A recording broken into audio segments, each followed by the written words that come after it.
વર્ષો જૂની ટ્રેડિશનલ રીતે ભરેલા ગુંદાનું તવા ફ્રાય ગુંદા શાક આ રીતે બનાવો. હેલો ફ્રેન્ડ્સ, સુપર મેજિક રસોઈમાં મિત્રો હું આપણું સ્વાગત કરું છું. આજે હું એકદમ ટ્રેડિશનલ રીતે છાશમાં બાફેલા ગુંદાનું શાક તમારી સાથે શેર કરું છું. ગમે તો લાઈક કરજો, શેર કરજો, નવા મિત્રો સબસ્ક્રાઈબ કરવાનું ના ભૂલતા અને બાજુમાં રહેલ બેલ આઇકનને પણ પ્રેસ કરી દેજો, જેથી કરીને લેટેસ્ટ વિડીયોની માહિતી ડેઈલી મળતી રહે. અને હાઈપ બટનને પણ પ્રેસ કરજો, એટલે અમુક પોઈન્ટ્સ મળતા રહે. તો મિત્રો, આપણે ગુંદાનું શાક ઘણી અલગ અલગ રીતે બનાવતા હોય છે, પણ આજે હું એકદમ ટ્રેડિશનલ રીતે, એટલે કે આપણા દાદી નાની જે રીતે ગુંદાને છાશમાં બાફીને બનાવતા ને એ રીત તમારી સાથે શેર કરું છું. એકદમ મીઠું આ શાક બનશે અને ટાઈમ પણ કોઈ નહીં લાગે. તો અત્યારે મેં આપણે ગુંદાની સિઝન ફૂલ ચાલી રહી છે, તો અત્યારે મેં 250 ગ્રામ ગુંદા લીધા છે. એને આપણે આ રીતે ગેસ ઓન કરી અને એક પેનમાં જ આપણે એને ગુંદાને નાખી દેશું, જે મેં ધોઈને અને ઉપરના ટોપી કાઢી લીધી છે. અને આ રીતે આપણે એને છાશ નાખી દેશું, ગુંદા ડૂબે ને એટલી, પોણો ગ્લાસ જેવી. અને એમાં આપણે હળદર અને મીઠું નાખી દેશું, અડધી ટીસ્પૂન જેવું મીઠું અને અડધી ટીસ્પૂન જેવી હળદર નાખીને અને આને આપણે ખુલ્લા જ બાફવાના છે, ઢાંકવાના નથી. અને મિત્રો, અત્યારે ગુંદાની સિઝન હોય ને ત્યારે આપણે કમસે કમ ગુંદાનો ઉપયોગ કરી લેવો જોઈએ, કારણ કે ગુંદા એકદમ હેલ્ધી છે, જે આપણને 1 મહિનો સતત મળે છે ને એ સિઝનમાં આપણે જો એનો ઉપયોગ કરી લઈએ, કેમ કે આ ગુંદાના ઝાડને કોઈ પણ જાતનો જીવાત નથી પડતી અને રોગ પણ નથી આવતો, એટલે કોઈ પણ જાતની દવા આમાં છટાતી નથી. એકદમ આપણે ઓર્ગેનિક આ ગુંદા બને છે.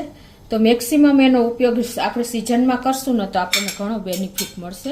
તો આ રીતે આપણે એને 10 થી 15 મિનિટ બફાવા દેશું. હવે આપણા ગુંદા બફાય છે ને ત્યાં આપણે 4 થી 5 કળી લસણ અને 1 ઇંચ આદુના ટુકડાને આપણે ખાયણી દસ્તામાં જ ટોચી લેશું. જો તમે આ રીતે ખાયણીમાં તૈયાર કરશો ને તો એનો ટેસ્ટ અલગ જ આવે છે. આપણે રૂટીન મિક્સર જારમાં તો કરતા જ હોઈએ છીએ. અને થોડુંક આપણે આમાં મીઠું પણ એડ કરી દઈએ, એટલે સરસ આપણને ફાવે.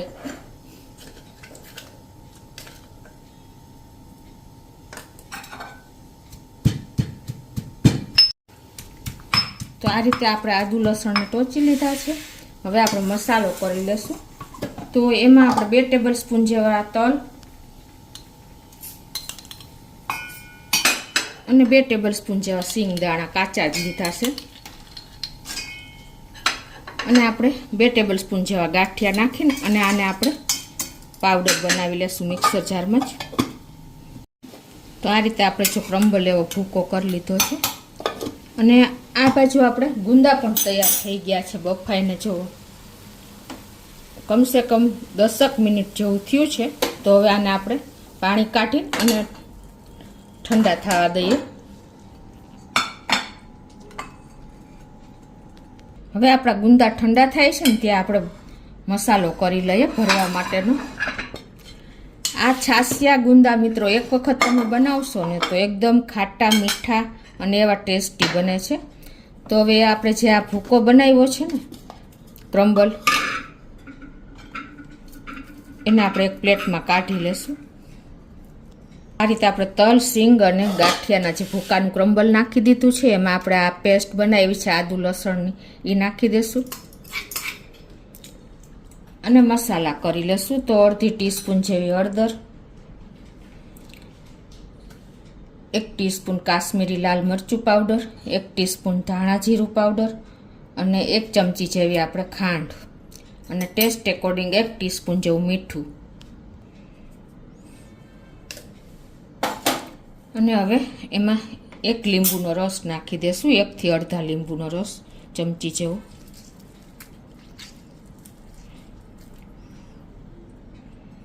અને થોડી એવી આપણે ધાણા ભાજી પણ નાખી દઈ, 1 ટેબલ સ્પૂન જેવી. અને હવે આમાં આપણે મિક્સ કરી લઈએ. તેલની જરૂર પડે તો આપણે તેલ એડ કરશું. તો આ રીતે આપણે મિક્સ કરી લીધું છે. આ મસાલો તમે કોઈ પણ શાકમાં ભરી શકો છો.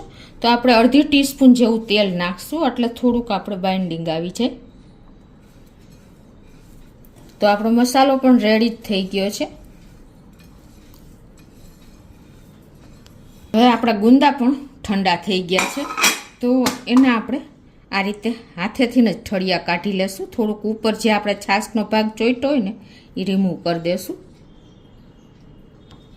તો આ રીતે હાથેથી જ ઠળિયા નીકળી જશે. જો સેજ તમે આમ પ્રેસ કરશો ને એટલે. તો આ રીતે આપણે ઠળિયા રિમૂવ કરી દીધા છે. હવે એમાં આપણે જ્યાં મસાલો બનાવ્યો છે એ મસાલો ભરી લેશું.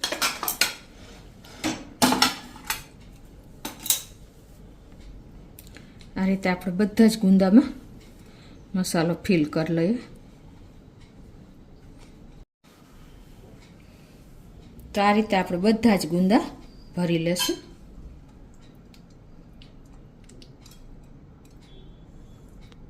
તો આ રીતે જો આપણે બધા જ ગુંદામાં મસાલો ભરી લીધો છે. હવે આજે આપણે તવા ફ્રાય ગુંદા બનાવશું. તો એ રીતે આપણે વઘાર કરીએ છીએ. તો હવે ગેસ ઓન કરી અને આપણે એક તવો મૂકી દેશું. ગેસની ફ્લેમ મીડિયમ રાખશું અને 1 થી 1.5 ટેબલ સ્પૂન જેવું આપણે તેલ મૂકી દેશું. તેલને ગરમ થવા દે. તો આપણે તેલ પણ ગરમ થઈ ગયું છે. અડધી ટીસ્પૂન આખું જીરું, અડધી ટીસ્પૂન રાઈ, 1/4 ટીસ્પૂન હિંગ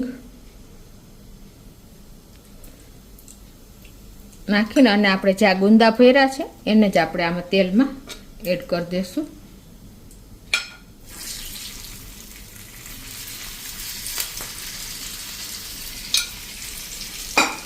તમે આ જે આપણે મસાલો બનાવ્યો ને એમાં તમે ખાંડને બદલે ગોળ પણ ઉપયોગ કરી શકો છો. તો પણ એટલો જ સરસ ટેસ્ટ આવે છે. અને હવે આને આપણે મિક્સ કરી લઈએ. આપણે મસાલામાં અને ગુંદા બાફવામાં બંનેમાં મીઠું નાખ્યું છે. તો હવે આને 1-2 મિનિટ આપણે રેડી જ ગુંદા છે પણ 1-2 મિનિટ ઢાંકીને આપણે એને કૂક થવા દેશું. તો આ રીતે 2 થી 3 મિનિટ થઈ છે અને જો આપણા ગુંદા પણ સરસ કૂક થઈ ગયા છે. આ રીતે થોડાક લાઇટ એવા તમારે સ્મોકી ફ્લેવર જેવા થશે ને તો વધારે ટેસ્ટી બનશે. હવે આપણે આમ મસાલા કરી લઈશું. 1/4 ટીસ્પૂન હળદર, અડધી ટીસ્પૂન લાલ મરચું પાવડર અને 1 ટીસ્પૂન ધાણા જીરું પાવડર નાખી અને એને આપણે મિક્સ કરી લઈશું. મીઠાની જરૂર લાગે તો જ તમારે નાખવાનું. અને હવે આમાં આપણે અડધો કપ જેવી, અડધોથી ઓછી એવી આપણે છાશ નાખી દઈશું મસાલામાં. અને જ્યાં મસાલો આપણે ભરવાનો મસાલો વધ્યો છે ને એ પણ એડ કરી દઈ.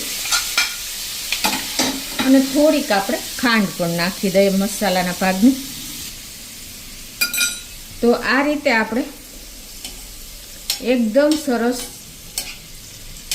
ખાટા મીઠા ગુંદા એટલે કે છાશમાં બાફીને તવા ફ્રાય ગુંદા તૈયાર થઈ જશે. હવે 1 મિનિટ આપણે આને ઢાંકીને ખાવા દઈએ.